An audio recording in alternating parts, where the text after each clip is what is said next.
Hello, everyone, and welcome to the Heritage Foundation. I'm Andrew Parks, the Assistant Director of Internal Programs. I wanted to thank you all for joining us today in the Louis Lehrman Auditorium and remind everyone attending in person to please silence your cell phones. For those watching online, you're welcome to submit questions by emailing speaker@heritage.org. Today's program is being broadcast and recorded. For future reference, it will be on the Heritage website within 24 hours. Now it is my pleasure to introduce the host of today's program. He is the Margaret Thatcher Fellow in the Margaret Thatcher Center for Freedom here at Heritage Foundation, Robin Simcox. Thank you, Andrew. Jim, I knew I could rely on you. Good morning, everybody. Welcome to Heritage. Terrific to see you all here for what's going to be a unique and I'm sure fascinating conversation about why people join Islamist extremist movements and why they eventually decide to leave. This is one of the key issues of our time, and I'm delighted that we have two people better informed than most, one from the UK and one from here in the US, with an opportunity to answer that question. Firstly, we are joined from the UK by Maajid Nawaz. Maajid is an author, columnist, broadcaster, and founding chairman of Quilliam, an organisation focusing on matters of integration, identity, religious freedom, extremism, and terrorism. Maajid's work is informed by years he spent in his youth as a leadership member of the global Islamist group Hizb ut-Tahrir. Having served 4 years as an Amnesty International adopted prisoner of conscience in Egypt, Maajid is now a leading critic of Islamism while remaining a secular liberal Muslim. Maajid's autobiographical account of his life story, Radical, has been released in the UK and the US. He is LBC Radio's weekend afternoon radio host and has provided columns for the London Times, New York Times, Wall Street Journal, among others. Maajid holds a BA in Arabic and Law from the School of Oriental and African Studies in London and an MSc in Political Theory from the London School of Economics. I've known Maajid for some years. What I didn't realise until I was looking at his bio online yesterday that he's a keen mixed martial arts fighter as well. So not only great public speaker, eloquent critic of Islamism, you don't want to pick a scrap with him either. We'll keep things civil as best we can, I think, here at the Heritage Foundation today. But it's a great pleasure to have Maajid here. Alongside Maajid is Mohammed Khalid. In April 2014, Mohammed was sentenced to 5 years in prison after he pleaded guilty to a single count of conspiracy to provide material support to terrorists. Age 17 at the time, he was the youngest person ever to be prosecuted for terrorism offences in the US. Today, however, Mohammed actively advocates for a pluralistic society which respects human rights, specifically encountering issues of religious and other forms of extremism. Diagnosed with Asperger's syndrome while imprisoned, Mohammed has worked with Quilliam on an autobiographical account of his story in and out of extremism. Mohammed was born in the United Arab Emirates and lived in Pakistan for several years. Currently he serves as an I3 and a McNair Scholar in Cybersecurity Studies at the University of Maryland. Mohammed, we're really looking forward to hear what you have to say. Thank you for being here. I think we're going to kick off with Maajid giving some comments, and then we'll turn to Mohammed, and then I'm sure we'll have plenty of time for Q&A. So I'll leave it over to you, Maajid. Thank you, Robin. You made me sound even better than reality there. So thank you very much. I've just got to clarify that I'm not really that good at martial arts. And that's why nobody is in danger for so disastrously misspelling my name. It's Nawaz, not Zawaz. Though Zawaz does have a bit of a ring to it. I imagine somebody is going to get into trouble for that. So please don't be too harsh on them. It's a pleasure being here. Thank you all for attending. I really am delighted to be here for one reason alone, and it's not because I haven't seen Mr. Simcox for a while, though we first met 10 years ago. It's actually primarily because of this gentleman here sitting to my left, Mohammed, and I'd like everybody to hear from him. But Robin has asked me to summarize my background story. But what I find really, really important about being here today is that you're going to have a perspective from a former Islamist who was born and raised in the United Kingdom and radicalized there, and a perspective from a former Islamist who's from here, from the United States, and also the generational difference between us. And what I'm keen to try and tease out from the conversation today is whether that generational difference leads to any further insights as well.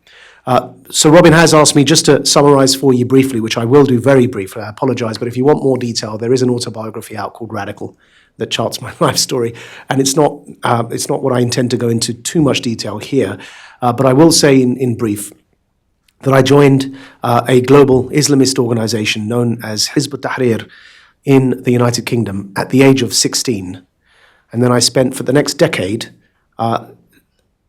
recruiting for this organization, first across the United Kingdom, and then eventually I traveled to Pakistan when I was around, I think maybe 18, 19 years old roughly, to help found the Pakistani chapter of this organization.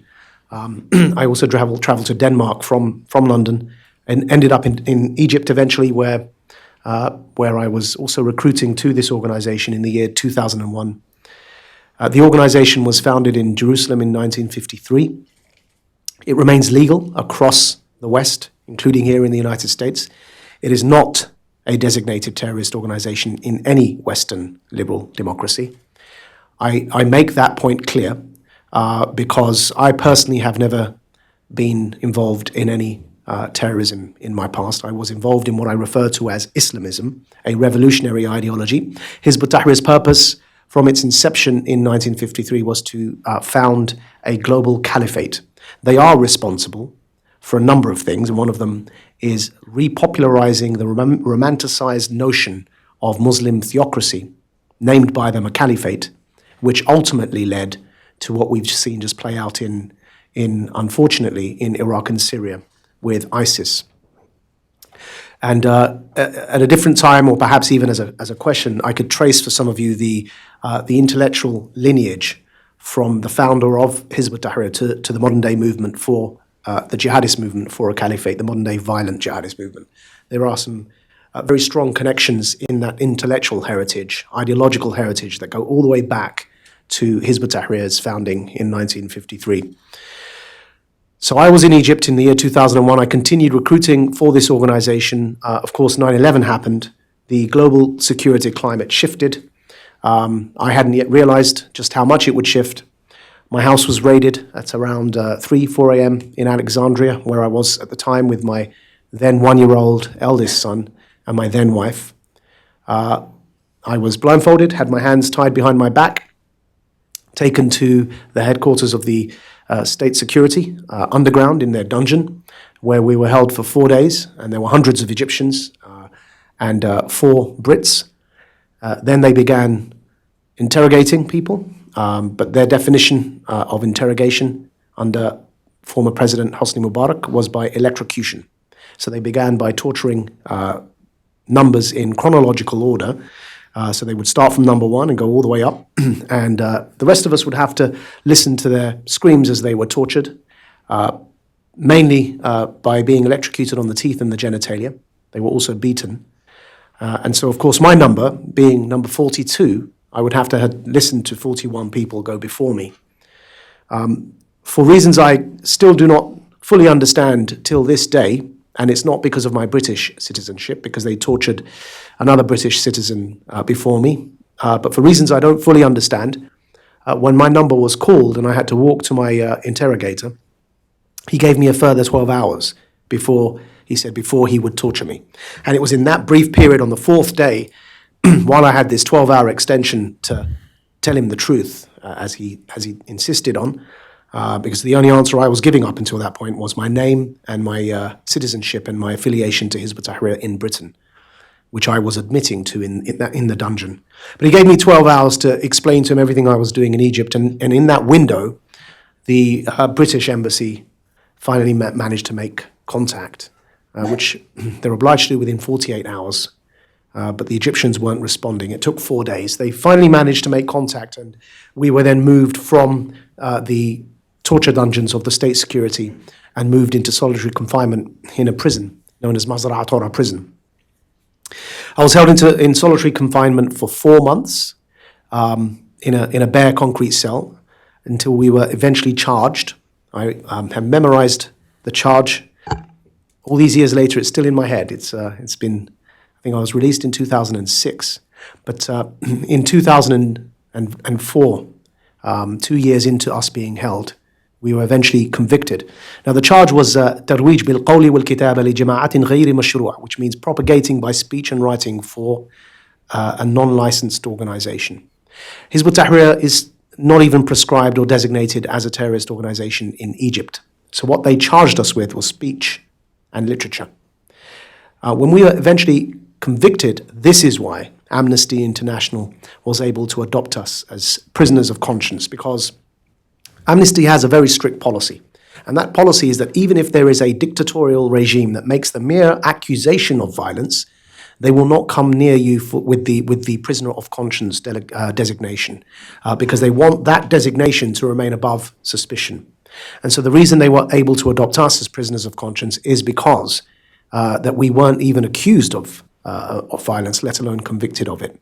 We were eventually convicted for a thought crime, though the thoughts that we believed in were rather reprehensible. So I served my full sentence, which was 5 years, but it was meant to be a three-quarter sentence. I ended up serving 3 years and 9 months, roughly 4 years, before we were released. And then we returned to the UK in 2006. But over the course of that time in prison, I spent those 4 years in jail, studying, debating, reading with the who's who of the Egyptian jihadist and Islamist scene. At the time, I had the assassins of the former president of Egypt in jail with me.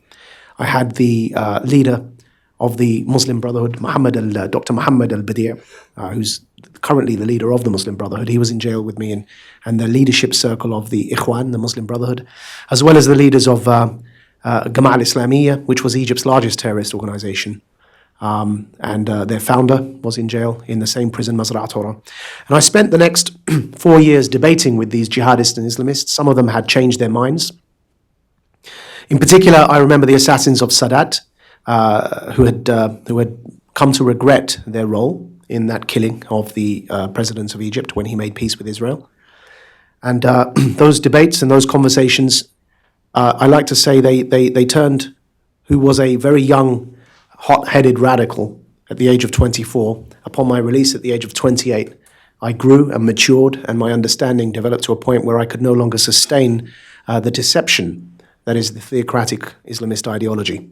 So upon my release, roughly a year later, in 2007, I announced my departure from Hizb ut-Tahrir, and in 2008, Robin will remember, we founded Quilliam in the UK as the first Muslim-founded, Muslim-led counter-extremism initiative with the purpose of challenging the Islamist ideology and promoting alternative voices to the Islamist discourse. That's where I'll stop, and I think we'll allow Mohammed to take over from here with his story. Thank you.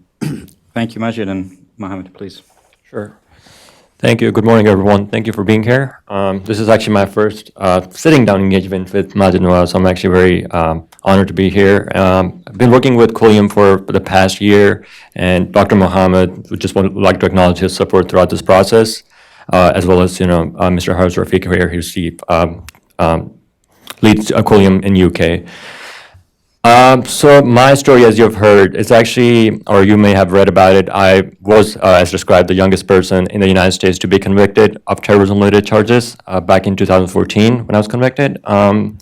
As far as my background, I came here when I was about 13 or 14 years old. I had migrated to 2 different countries, United Arab Emirates, where I was born, as well as Pakistan, where I lived with my parents until we came to the United States after my father sponsored us here.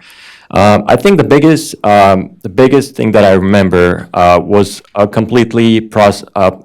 process of disorientation, basically. Like not knowing where I was getting into, what the country looked like, and just reconciling this dreamland that I'd imagined, back in Pakistan and back in United Arab Emirates, with the environment that I kind of found myself in. One of the biggest things that my parents kind of focused on throughout my life was education and the meaning of education. So I restricted myself to just education itself, just look forward to making friends in high school and, starting that process of, I guess, my high school as well as getting a good college education. I had heard vaguely about, the different political ideologies that were abounding. Islamism, I did not know was even a term. I knew about the wars, of course, in Afghanistan and Iraq, and what people, at least in Pakistan, in the journalistic circles, were kind of talking about, and how there were some kind of level of accusation leveled towards the United States for its role, in these wars. So I kept that in the back of my mind, but I'd not paid any particular attention to it. That was until I came to the United States, and like I said, the process of disorientation in terms of my failure to begin adjusting to the society was actually happening in high school. So this place that I really imagined, would be a perfect place for me to get educated. I could not make any friends. So that was the first thing. I was labeled as a nerd, which is fine. But at the same time, when my first name, Mohammed, was actually used as a misnomer for someone who's a terrorist by having that name, was something that I could not reconcile. I did not know why friends from our students in high school would just call me a terrorist just because my name was Mohammed. And this was just, me introducing myself that, this is who I am, this is the country that I came from. And of course, people also, begin saying that, well, Pakistan is a country that sponsors terrorism, so why are you, that's something that people could not, that's something that I could not reconcile, like why people were making that connection and making that association with me.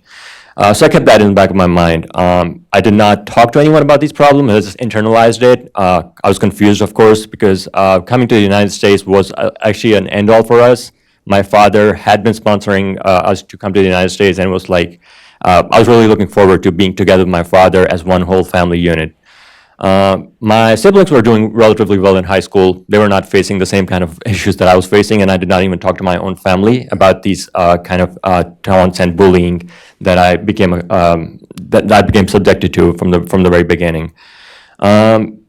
Instead of talking to people, instead of interacting with people, I turned to the most easiest source that was on my fingertips, which is what most of us would do in this room if you had a question about. Just go to the internet and search for it. I began to, because I was confused about how my name was related to terrorists and why and who these terrorists were and what my role in that may have been, I wanted to search more about it. So my beginning searches on Google led me to watch YouTube videos. So I created a YouTube account and I started watching different videos. One video led to another. I began making connections on YouTube.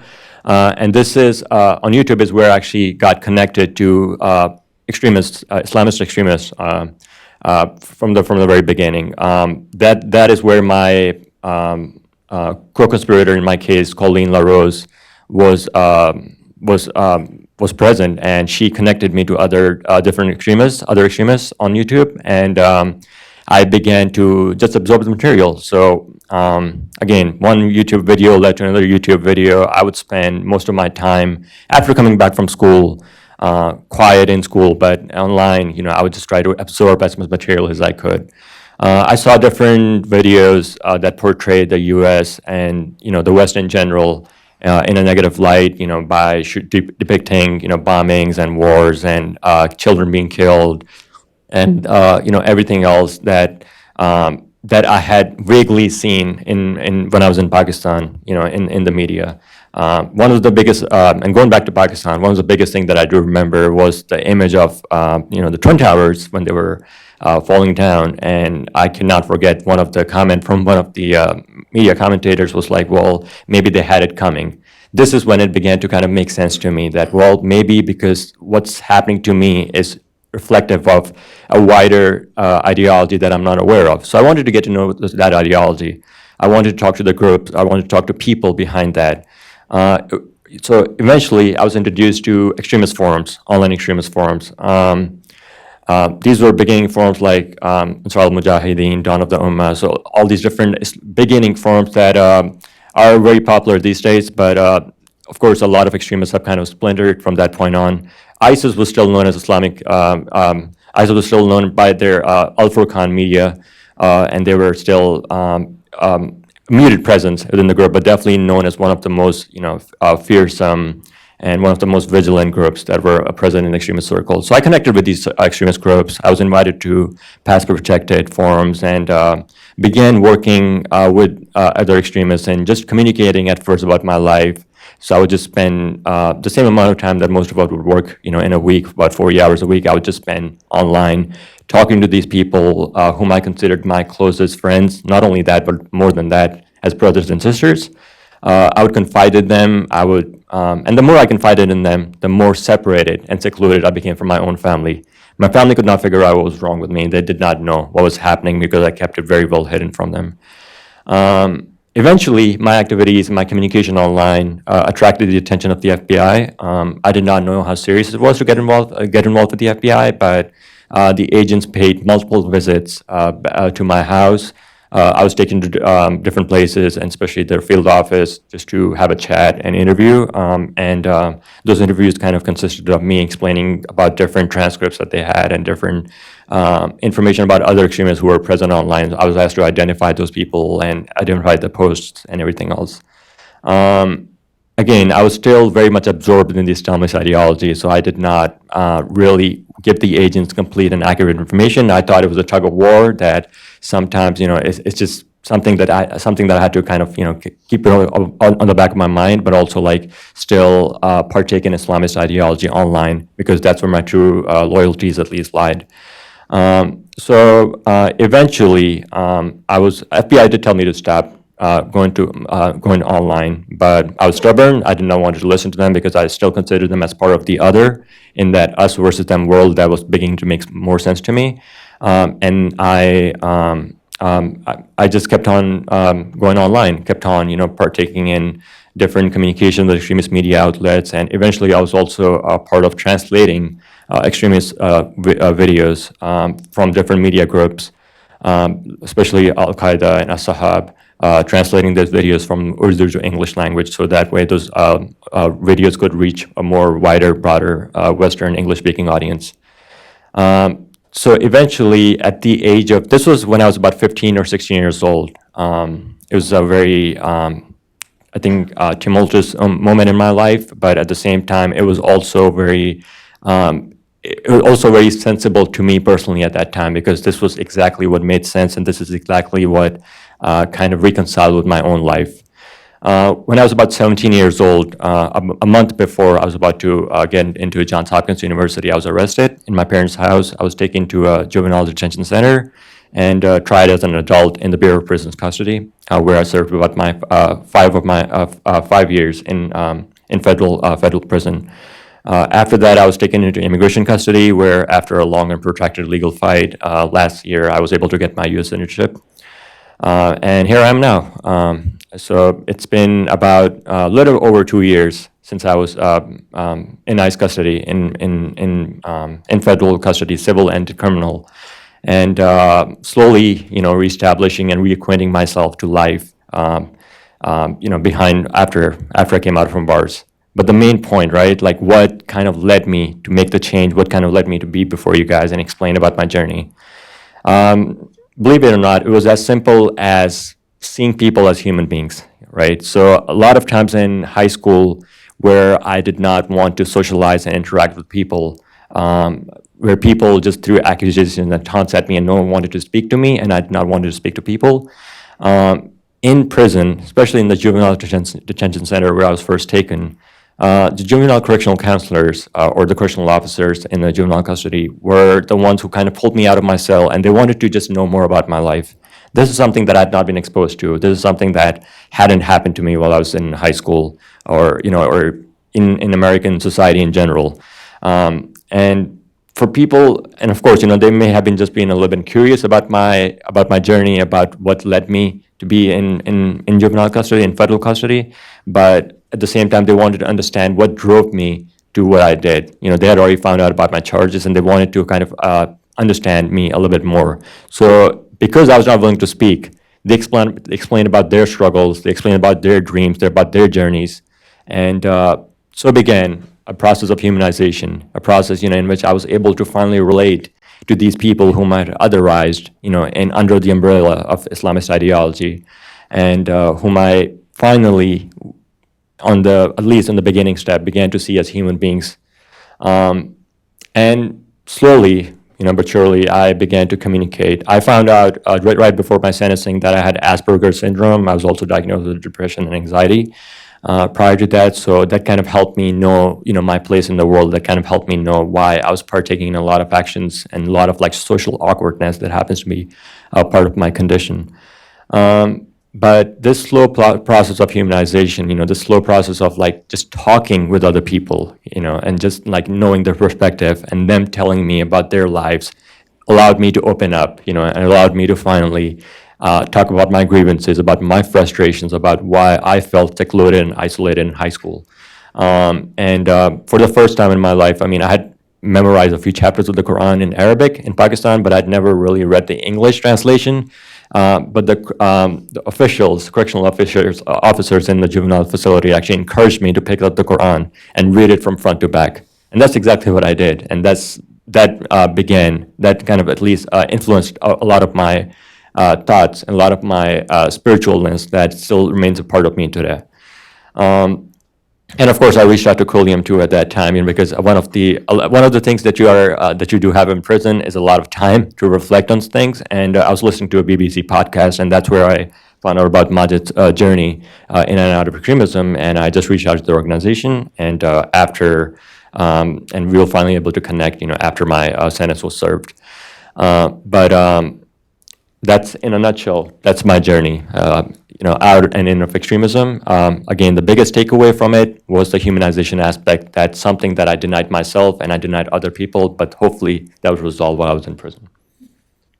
Thank you, Mohammed. I just want to reflect on some of what we just heard, because the last time I saw this gentleman here was in New York, I think a couple of years ago. He was wearing a tag on his ankle and was fighting deportation from this country. And so I want to say just how incredibly proud I am, not only with your turnaround, but also with how eloquently you spoke just now, and the positive example you're now leading. And the reason I say that, and also I want to say how proud of America I am that this country has given you that second chance to rehabilitate. The reason I say that is 10, 11 years ago, we set Quilliam up in 2008, and the reason we did so was for moments like this, where we have the younger version of me is able to come through this mess and come out the other side and say, you know what, I don't want to be that anymore. Mohammed wrote us a letter, snail mail, handwritten letter from his prison. It reached us in London, and in that letter, he explained why he wanted to make contact. And really, it's what we live for. When I say, at the time of my arrest in Egypt, I said, if you recall, I said my then wife and my eldest son, and part of the problem is that this comes with a lot of struggle and sacrifice, and lives and families are broken. And it's not an easy thing to do. That's now my ex-wife. It's not an easy thing to turn your life around in that way. And then it's even harder to go out into our communities to challenge this ideology. The debate has become a lot more sophisticated than it was 10, 11 years ago. And the part of the problem was any Muslim speaking out in those days was immediately labeled as pro-invasion of Iraq, pro-Guantanamo, pro-Abu Ghraib. It's either or. If we were critical of the jihadists and the Islamists, it means that we were supportive of the torture at Bagram or the torture in Abu Ghraib. And there was no nuance to the debate. So what I've just heard from you is it makes it everything we've been struggling with to try and achieve for the last 10 years when we set Quilliam up, it makes it worthwhile. So thank you for being willing to speak about it. And I just want to acknowledge, of course, our US director, Mohammed, who's here, who's been working with you to make sure that things go right for you.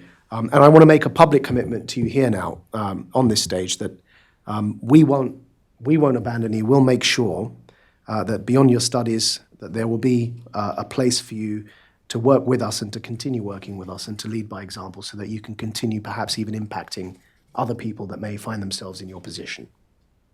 Thank you.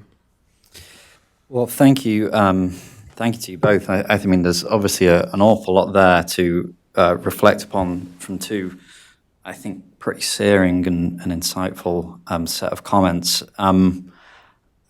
I guess I'm going to open up to you guys very soon because I think there's a lot of questions. But the one I would kick off with, and it's not a terribly, or maybe it is. Maybe the answer will be more optimistic than I think. But my question to both of you is: are things better now than they were when you first started getting immersed in this ideology? Do you feel that we're in a better position to challenge it now than we were then? Do you think that we are winning the hearts and minds, war of ideas struggle? Are we in a better place to fight it now than we were in the 90s, as it would have been for you and Mohammed, I think, at the start of the century? I guess, are you more optimistic now than you were before? Sure, yeah. I think a lot of the process of our de-radicalization and reintegration actually is a very individualized process, so there's no one-size-fits-all approach, unfortunately. In terms of war in minds and in terms of that battle, that's something that if we have not capitalized on, extremists have. A lot of stuff that happened in my life, in my journey, I never met any of these extremists in person, so there was nothing that happened physically, nothing in terms of my meeting with them. But everything that happened online, in terms of the media strategy, in terms of the ideological underpinnings of it, was perfect in a way that kind of made sense about what was happening in my perfect life. So they were able to relate to the grievances that I felt in my life to a larger strategy of radicalization and involvement, a deeper involvement into extremism. In terms of our approach, I think there's something that there should be learned from that, like maybe something that we can, just a level of hope. Sometimes that's all we need to people. In my particular case, it was just talking with other people.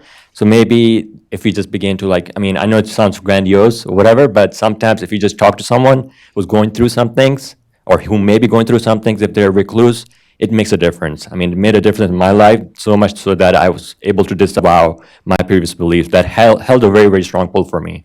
So that process of humanization, I think, is very, very important. Redirection is another part of that too, right? So a lot of extremist videos that I was watching at that time were not really looked upon by media, by outlets such as YouTube, but now there's a lot more that is being done in terms of counter narratives. We have a lot of more, at least a little bit more responsibility by technological groups or industries to kind of focus more on counter messaging and counter narratives. I think those are very, very important as well. But those are the two takeaways that I have from this. I think things got worse. Yes, America hasn't suffered a 9/11, thank God, since those attacks. But in the Middle East, there have been 9/11s on a regular basis, and the ISIS takeover of Iraq and Syria, and the attempted genocide of the Yazidis and the enslavement of their female members of their community, all point to why I'm saying things got worse. Back in the days when I was in Egypt, it was only a pipe dream for jihadists to ever think that they would take power in the way they ended up doing through ISIS in Iraq and Syria. And the ideology has hardened, and the jihadist violent manifestation of it is now more brutal than it ever was. And of course, the internet has helped facilitate that. Luckily, we're off the back of that particular peak in a problem, and so now we have an opportunity. But we do need to seize that opportunity while ISIS is on its back foot, because of course there are camps, there are ISIS former wives with children that they're calling cubs who are in these camps, who are raising ISIS flags. They're in no man's land, and even the Western fighters from among them aren't being received back in their countries of origin. Ironically, Europe has been very critical of America creating Camp X-ray at Guantanamo Bay, and yet doesn't want to take its own fighters back, leaving them in an effective Guantanamo in no man's land, looked after by the Kurdish militia in Syria. And so there's a danger there, there's an opportunity for ISIS or other jihadists to re-emerge. We need to look at that very carefully. And what I would also say is seize the opportunity domestically now that ISIS is on the back foot in the US. And of course, we're here, we will continue doing what we do, but I do think there is room for perhaps a more formalized rehabilitation and de-radicalization initiative with people like Mohammed and others. And I also think there's room here in the US for a community-based civil society response to radicalization. And those two areas, I think, again, are opportunities that we should be seizing before the next ISIS rears its ugly head, which I think inevitably it will do. Okay, thank you. Why don't we take a couple of questions at a time, and if you can give name, affiliation, and question in the form of a question rather than a statement, that would be terrific. I have a gentleman here in the second row, and is there a second one? Then we'll go to Jim, 4 rows back. Hi, I'm Andrew Harrod. I'm a writer for, among other various outlets, including the Middle East Forum and also Robert Spencer's Jihad Watch. I've written an article concerning Quilliam at Jihad Watch and noted in particular that various affiliates of Quilliam have in the past denounced Robert Spencer and Pamela Geller and Ibn Warraq and Ayaan Hirsi Ali as American alt-right leaders, along with denunciations of Front Page Magazine. And as Islam bashers, also Melanie Phillips has been denounced by Ed Hussein for her zealotry and ignorance, and even been called an Israel firster by Ed Hussein. Is this appropriate for an organization that wants to counter jihadist ideologies to attack such individuals? I'm sure we'll be able to. Do you want to answer that first? Ayan's a friend of mine. She's a beautiful human being. And as for everybody else you mentioned, I'm not in the business of going after people personally, and it's not really the subject today. I'm not interested in smearing or rubbishing any individuals' names. There are disagreements with some people, and the way forward with those disagreements is to have civil conversation. Thank you for your question.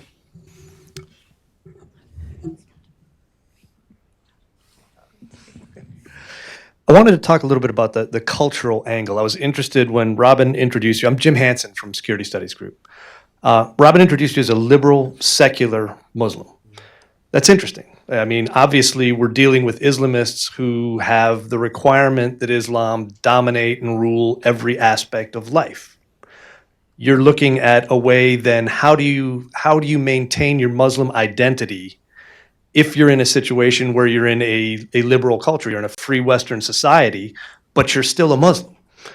Can you talk a little bit about the challenge of maintaining that Muslim identity and being, the person you feel you are in a way that can provide hope for those who think there's these two extremes? You either go to Al-Qaeda, you either accept the Islamist world and all of that, or you're an ex-Muslim. Where and there's obviously a spectrum between those two. You both fall somewhere on it. Can you talk a little bit about how that works for you and can work for everyone else?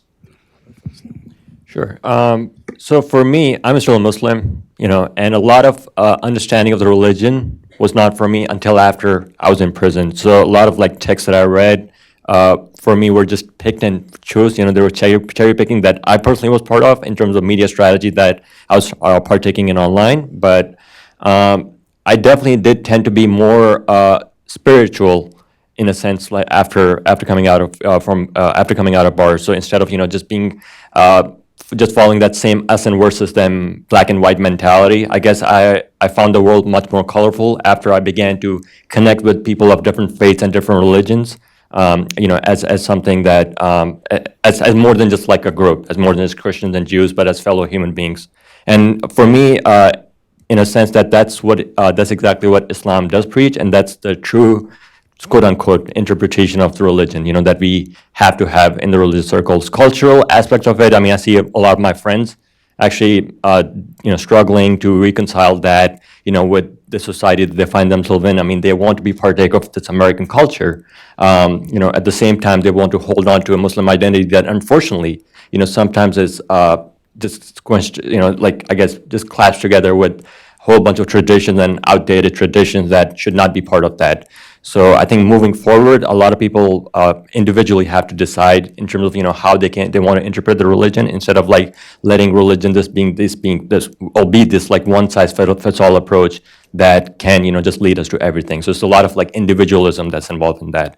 For me, that went to a spiritual route. For someone else, that may go to a different route. So There might be some work to be done on the theology of developing a Western Muslim identity that is at home for Muslims who are born and raised in the West. I've played a small role in that debate. I have a book out with Sam Harris. It's called Islam and the Future of Tolerance, which was made into a documentary.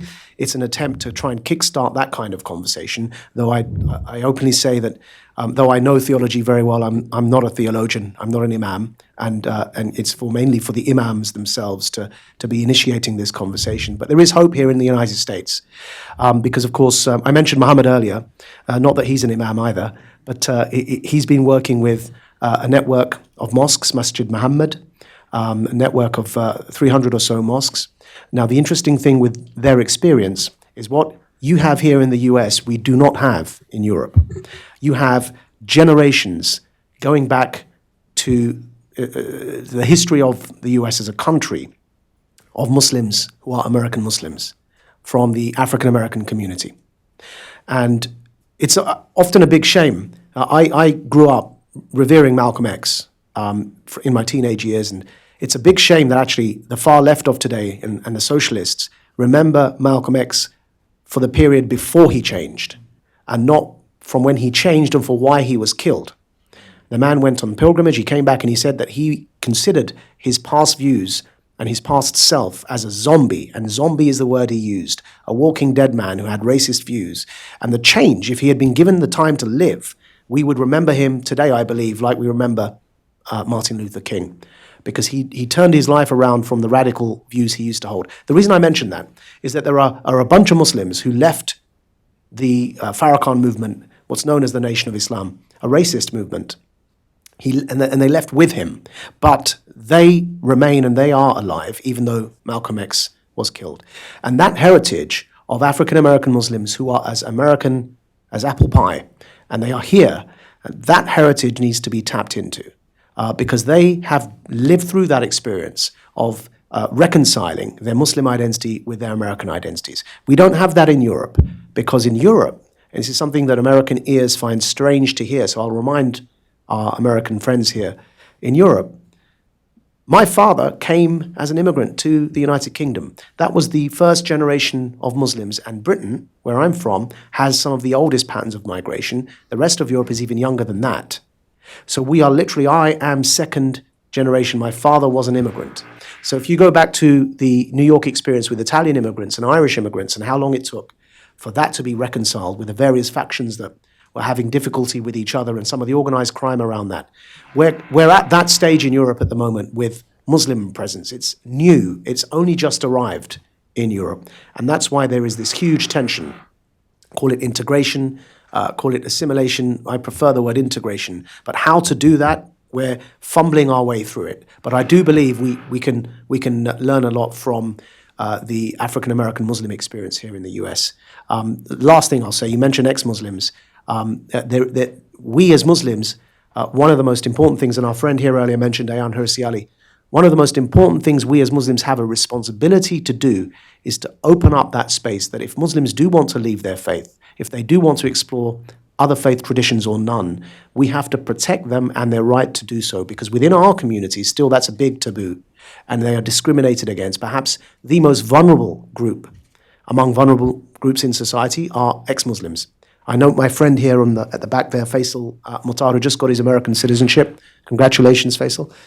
He founded Ideas Beyond Borders, but he's also, among many other things, an Iraqi ex-Muslim who came to this country fleeing al-Qaeda terrorist attacks against him personally.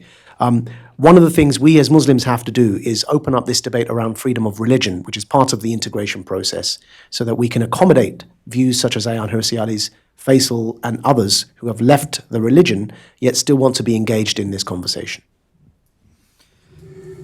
Okay.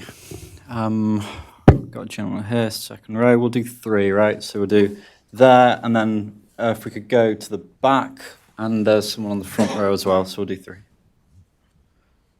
But please. Hi, my name is Victor. I'm an intern here at the Heritage Foundation. In your interview with Bill Maher, you touched on the differences between American Muslims and British Muslims and how American Muslims seem to be more or hold more liberal views than British Muslims or European Muslims in general. Could you touch on why you think this is the case and if it is related to the differences between Americans' approach to assimilation and the European approach to more of a multicultural approach. Okay, and then it's at the back row there, please, Rachel.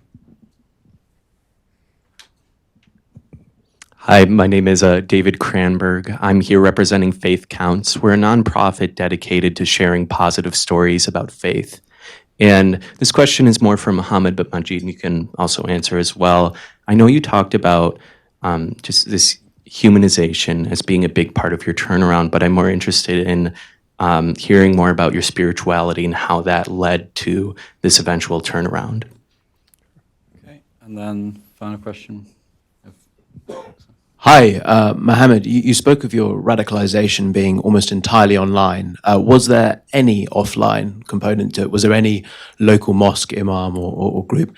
But secondly, if it is online and it's a typical radicalization process online, is the counter narratives you described and the possible censorship of jihadist material online, is that the answer, or what else needs to be done?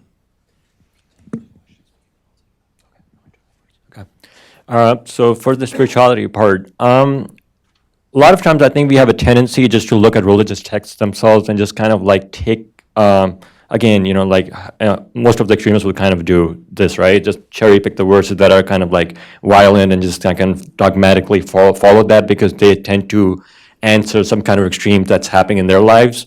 But the context that's within that, the stories, the journey, like people afterwards, like Malcolm X, for example, that Maajid mentioned, it was actually a big inspiration for me as well, coming out of extremism, because his life and the turnaround that he made and the spiritual journey that he made to Mecca and the whole people that he saw, whites and blacks together in this one big place, and most being Muslims as well, something that connects them together, was something that I could kind of aspire to. And, that was inspiration for me personally, making that journey outside of, this just black and white world that happened to be part of my journey prior to that, which was Islamist ideology, right? So I think that's understanding that, on my own. I did not really reach out to any imams while I was behind prison, mostly because, well, it's kind of impractical. But a lot of, it would be, there were attempts for me to be transferred to like a juvenile facility. Unfortunately, those were turned down because the government was not interested in that. But I do think that that could be maybe part of like a formal de-radicalization program, the spiritual component of it instead of the purely religious component. In terms of the second question, there was a local imam that my parents eventually tried to connect me to. I was not receptive to that. So because I still considered people online as my brothers and sisters, I did go and spoke with him a little bit about my views. When I found that he was not receptive to that, when he could not fit into my views, then I just kind of disowned him at that point. But so he never really got the context, about what had happened to me, because again, I was just FBI kind of knew about it. My parents did not know because I told the FBI explicitly not to tell my parents what we were talking about. Thankfully, they respected that, or unthankfully, I guess. But that's something that happened as well. The second question, I forgot the second question that he mentioned. The question of whether you can combat online radicalization through Censorship. I think that's one of the biggest mistakes that we can kind of make, to censor material like that. I think it's best to give them space to speak about whatever stuff they want to speak out, so we can challenge them. A lot of times when we censor stuff like that, whether it's like religious extremism, far right, far left extremism, these people are going to just relegate themselves to the dark web and the circles in the dark web, and that's something that we would not want, because we want to know what these people are communicating about, so that way we can kind of have that civil discussion in society, about exactly how to best counter those narratives that they're spreading. Thank you. On the question about the what American Muslims versus European Muslims, and American Muslims generally being more liberal and open, it's correct. I stand by that assessment, and I think partly the reason is what America has and what Europe has done. What America has is, for a long time, this country of immigrants. You can be American regardless of wherever you're from. You don't have to go back home. But anyway, so that, I mean, America's historically been very good at this stuff. Let's see if it remains so. But the Europe doesn't have that. Europe is comprised of nation states that used to be defined mainly by ethnicity. And so up until relatively recently, within my lifetime, Germany changed its laws. You can now be a German citizen if you were of Turkish extraction, but only about 15 to 20 years ago, I forget the precise date, forgive me, but this would sound alien to American ears. You could be born 3 generations in Germany to Turkish families and never acquire German citizenship. You were officially designated as a guest worker. And so those citizenship laws are beginning to change. But of course, the first stage is the law changing, then the culture around that has to change. They still believe in Greece that you could be Albanian origin, born in Greece 3 generations, because there's lots of Albanians in Greece. They don't consider them Greek. This is an ongoing debate in Europe. Britain got there first, but that's only because Britain is actually 1, 2, 3, 4, 3.5 countries put together. Wales, England, Scotland, and Northern Ireland is the half, I say.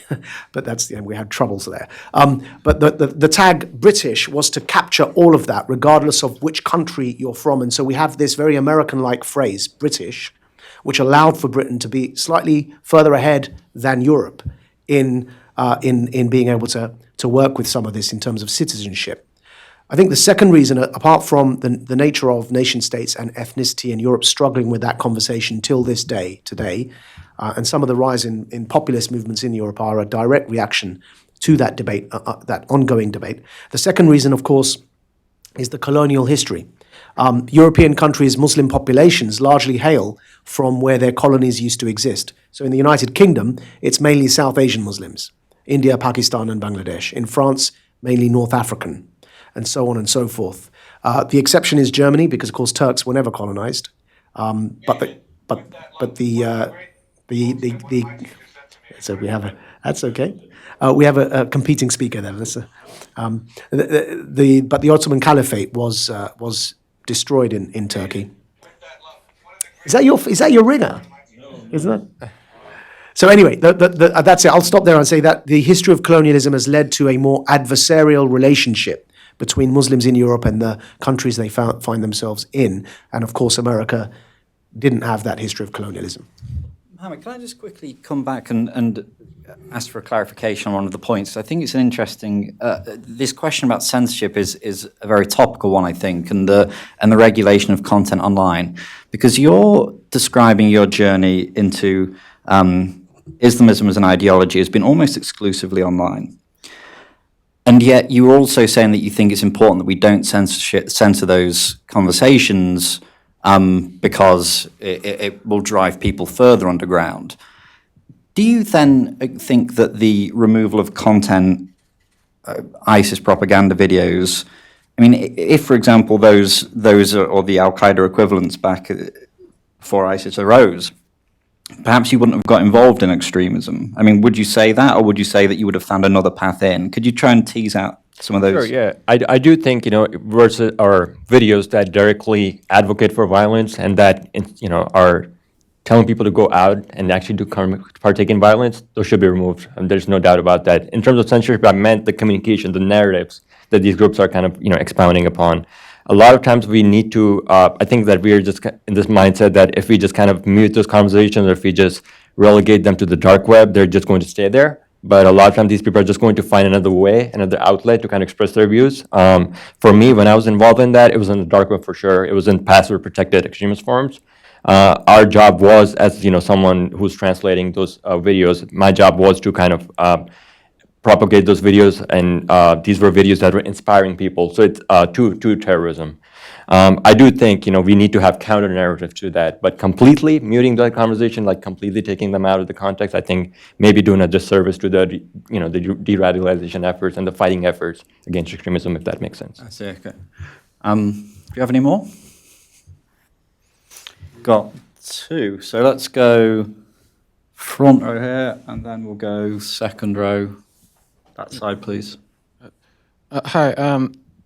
You both alluded to something that I've been thinking about, and you mentioned that your path out of was very individualized, not necessarily repeatable. And I've read your book, Mr. Nawaz. I really liked it, and I thought your path was also very unique. Given that you can't sort of systematize a way out of radicalism, but it seems in a sense you can systematize into it. I mean, to what degree can you, I guess what I'm really asking is, to what degree can you set up a structure that can be individualized but still sort of seeks out people to de-radicalize. It seems kind of a weird catch-22 to me. Tell me what I'm missing, I guess. Well, de-radicalization is one of the most inefficient things to focus on because, of course, it has high rates of recidivism, and that's people returning to their former views. And also, it takes a lot of investment and time for the relatively rare rewards that emerge from that investment in time. A more efficient approach is to focus on preventative measures, counter-extremism measures that change the narrative and prevent radicalization occurring in the first instance. Though, having said that, that doesn't mean we should give up on de-radicalization. It just means we should recognize its place in the hierarchy of the overall work that needs to be done. You're right, people leave these ideologies for very unique reasons, but I would also go one step further and say they join them for very unique reasons as well. Yes, Islamist groups do try and systematize their recruitment, but their success is very much down to the person they're speaking to and the unique position that person finds themselves in. I would say, though, what is definitely important is if somebody like Mohammed here is in jail and ready to begin those sorts of conversations, then what is absolutely crucial and what I do not believe currently exists in the United States, and as I say, we will continue working in this way, but I don't believe it exists in a programmatic sense. What is absolutely crucial is to have some form of landing pad or safety net for people like Mohammed who do express a willingness to want to try and move forward with their lives and engage.